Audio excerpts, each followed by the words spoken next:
Congress managing to avoid an end-of-the-year government shutdown, but a battle over the debt ceiling is still brewing. Final bill to fund the government through mid-March included $100 billion for disaster aid and a one-year farm bill, but notably not the debt limit increase that President-elect Trump had called for. Join us right now on the spending and debt fights ahead next year. It's Michael Strain, Economic Policy Studies Director at the American Enterprise Institute, former Biden White House Office and Management and Budget official Michael Linden is here. He is now Senior Policy Fellow with the Washington Center for Equitable Research. Take off the gloves, gentlemen, ahead of the new year here and help us understand where we could do the fight right now if you want. But I could say Michael and Michael. I almost have to give you your last names first. Strain, I'll go to you first. Lay it out and lay out your best argument for what you think should happen. Look, I've been listening to the Democrats for years and years and years, correctly criticizing Republicans for trying to use the debt ceiling as leverage to force spending cuts during crisis situations when the nation is running up to default. President Trump offered disarmament. He said, let's suspend this thing for 2 years. Let's suspend it for 4 years. Then later on, he said, let's eliminate it. This is exactly what Democrats have been wanting. It is in the best interest of the nation. If you care about long-term prosperity, if you care about the United States maintaining full faith and credit in our bond obligations, you should be in favor of suspending the debt ceiling. What the Democrats should have said is, President Trump, you want 4 years. How about 50? Let's suspend it for 50. And my guess is that President Trump would go along with that. Instead, Michael, Democrats seem to be... I hear you. We can talk about the debt ceiling. I'm actually more curious, to be honest with you, about what you think comes after the debt ceiling debate, which is to say, what happens with taxes and what happens with this budget? You know, are we going to try to balance the budget? Are taxes going to go lower? Are we going to try to do some math that suggests that if you make taxes lower, you're actually going to make more money, even though that has not historically been the case? What's the plan there? Look, I suspect we're going to see the deficit increase as part of a tax package in 2025. That seems to be the plan.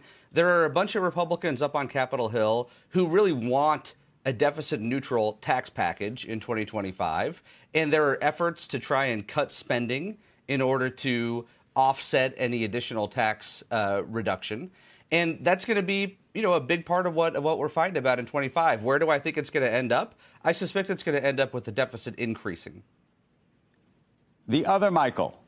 Yes.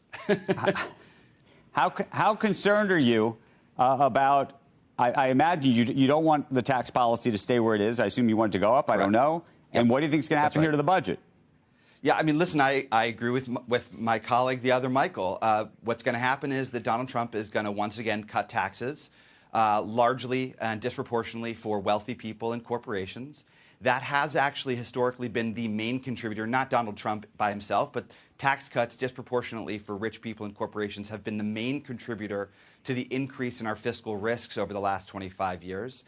People like to talk about the spending, but in fact, our spending has actually come in lower than expected from 20 years ago. We know that older people have started to retire, and that does push up costs. But the really big problem that we've had in the budget for the last 25 years is we keep cutting taxes over and over again, mostly for people at the top and corporations. And when you're in a big hole, you probably should stop digging. But unfortunately, I agree with Michael. What I think is going to happen is that Donald Trump and Republicans in Congress are going to cut taxes mostly for rich people and corporations, and we're going to end up with a larger deficit and more fiscal risks than we had when we started.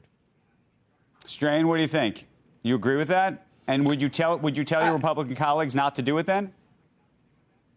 I wouldn't characterize it that way. We have good evidence from the 2017 tax cuts, from President Trump's first tax cuts, that the business tax cuts increased investment, increased the wages of workers, increased the earnings of the working class.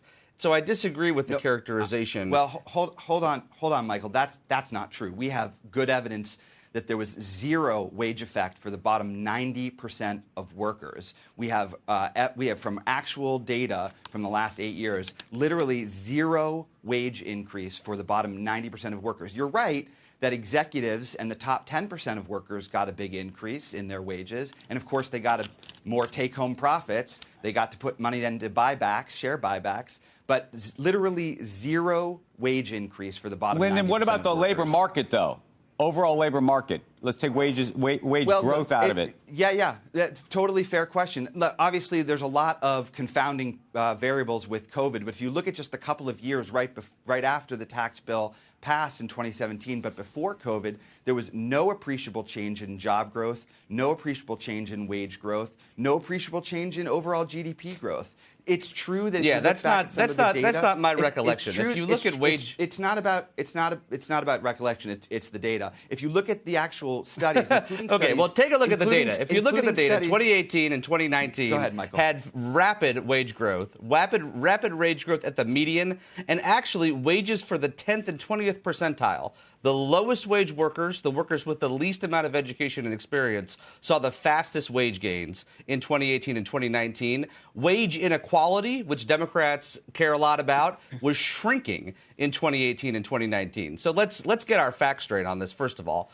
I would encourage Congress in 2025 to focus on additional reductions in business taxes, not to focus on additional reductions in high-income household taxes. And I would encourage Congress to keep in place a lot of the base broadening, like the cap on the state and local tax deduction, that disproportionately raise taxes on higher income Americans. The question is, how do we achieve all that? Michael, at the end of the day, go ahead. Can I just go back to Strain on the corporate taxes? What do you want to bring them down to? Well, I would actually like to see the full expensing of business investment put into permanent law, so that wouldn't affect the corporate tax rate. That would allow businesses to fully deduct the cost of investment spending in the year that spending is made, and that has been shown to increase business investment, increase productivity, and increase wages for workers up and down the wage distribution. Okay. Linden, you can take the last shot, so to speak. Sure. I'll be real brief. At the end of the day, when we cut taxes for big business and for corporations and for rich people, somebody's got to pick up the bill. And you see that already with calls to cut basic protections and services for working people, or you end up with higher taxes for working people. Those tax cuts are not free. They don't trickle down. We've got to stop making the same mistakes we've been making for the last 25 years. If you're worried about our long-term fiscal risks, we should not be cutting taxes for rich people and corporations.